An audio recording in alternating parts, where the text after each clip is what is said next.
नमस्कार, मैं रचना शर्मा चढ़ती कला टाइम टीवी देख रहे हैं सभी दर्शकों का स्वागत करती हूं। आप देख रहे हैं हिंदी टॉप न्यूज। 28 दिसंबर 1985 को कांग्रेस की स्थापना हुई थी और आज 28 दिसंबर को कांग्रेस अपना स्थापना दिवस मना रही है। कांग्रेस के पूर्व अध्यक्ष राहुल गांधी ने कहा है कि देश की आवाज उठाने के लिए पार्टी प्रतिबद्ध रही है। उन्होंने कांग्रेस के स्थापना दिवस पर सच्चाई और समानता के अपने संकल्प को दोहराया। वहीं पार्टी की स्थापना दिवस के मौके पर कांग्रेस महासचिव प्रियंका गांधी भी दिल्ली स्थित पार्टी कार्यालय पहुंची। नए कृषि कानूनों के खिलाफ डटे किसान अपना आंदोलन और तेज करने वाले हैं। सरकार को बातचीत का प्रस्ताव देने के बाद किसान संगठनों ने नए साल पर देश भर में जगह जगह प्रदर्शन का ऐलान किया है। किसान संगठनों का कहना है कि हम 1 जनवरी को पूरे देश में प्रदर्शन करेंगे और हम चाहते हैं कि हर कोई किसानों के पक्ष में खड़ा हो। इसके साथ ही किसान संगठनों ने कई शहरों में रैली करने का प्लान बनाया है।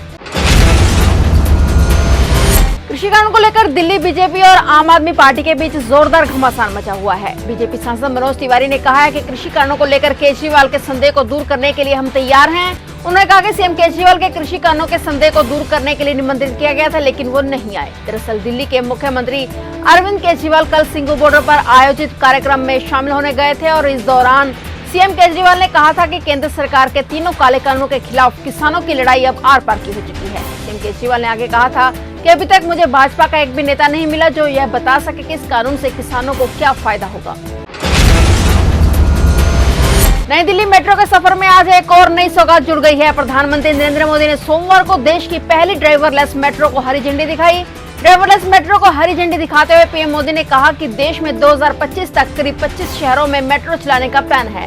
प्रधानमंत्री नरेंद्र मोदी ने कहा है कि आज से 3 साल पहले मजेंटा लाइन की शुरुआत हुई थी, अब इसी लाइन पर ड्राइवरलेस मेट्रो की शुरुआत हो रही है। पीएम मोदी ने कहा कि भविष्य की जरूरतों के लिए देश काम कर रहा है।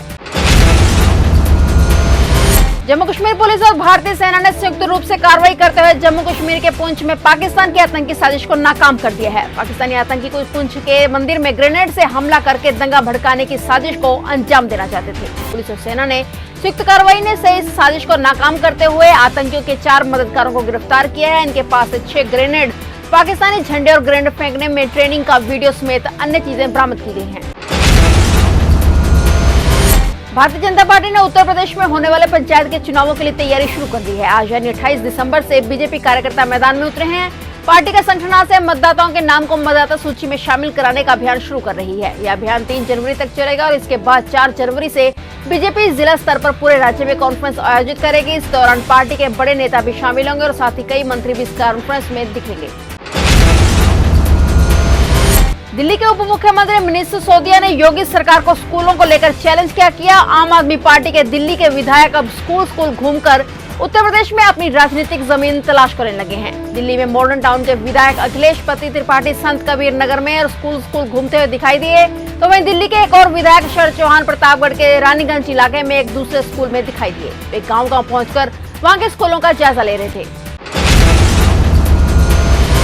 वायरस से संक्रमित उत्तराखंड के मुख्यमंत्री त्रिवेंद्र सिंह रावत को दिल्ली एम्स में शिफ्ट किया जा रहा है। 18 दिसंबर को वायरस से पॉजिटिव होने के बाद 27 दिसंबर को उन्हें दून अस्पताल में भर्ती कराया गया था और सीएम रावत के डॉक्टर एनएस बिष्ट ने बताया कि जांच में मुख्यमंत्री के सीने में इन्फेक्शन का पता चला है और इसके बाद उन्हें दिल्ली स्थित एम्स में शिफ्ट करने का फैसला किया गया।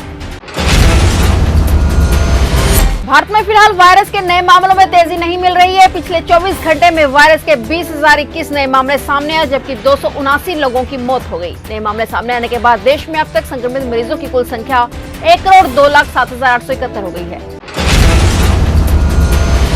कल रात की बूंदाबांदी के बाद ठंड का टॉर्चर और बढ़ गया है। इस बार न्यू ईयर पर ठंड और बढ़ेगी। पहाड़ों पर भी बर्फबारी फिर से शुरू हो गई है।